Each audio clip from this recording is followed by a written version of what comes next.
اخي بلان يقدر يوقع لك هو انك توصل 40 عام 50 عام 60 عام وتبقى تقول يا ليتني كون غير درت وريف، كون غير ديك الساعات درت ولا درت ولا درت. شحال صعيبه صاحبي. عرفتي راه واحد هي كتبقى تفكر فيها بحال هكا، راه واحد الاحساس صاحبي راه غريب.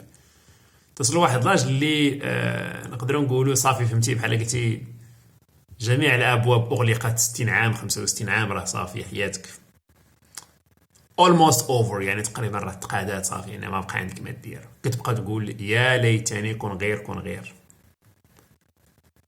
عرفتي الى هذا الاحساس هذا ما كيشعلش فيك واحد العافيه باش انك تنوض دير شي حاجه، راه ما كاينش شي حاجه اللي تقدر تغير لك حياتك، وما كاينش شي حاجه اللي تقدر تموتيفيك. واخا تفرج في فيديوهات تاعيا، واخا دير اللي بغيتي دير، الا ما كانش هذا الاحساس ديال انك توصل 40 عام 45، واخا 40 45 راه باقي الانسان ممكن يقدر تشونجي شي حاجه.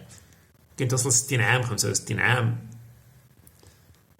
راك وصلتي الاشواط الاضافيه ديال الحياه ديالك. تبقى تقول كون غير درت، كون غير. اذا الا كنتي في الثلاثينات ديالك، العشرينات ديالك، خدام على راسك باش ما تبقاش تا توصل هاد المرحله هذه وتبقى تقول يا ليتني كون غير درت، لان ديك الساعات it's too late.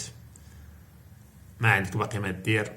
كما قلت صافي الحياه وصلت المراحل ديالها النهائيه عندك، وغتبقى دائما هذاك الندم تياكل فيك الداخل وما تقدر دير والو، وغديه معاك للقبر تا هو.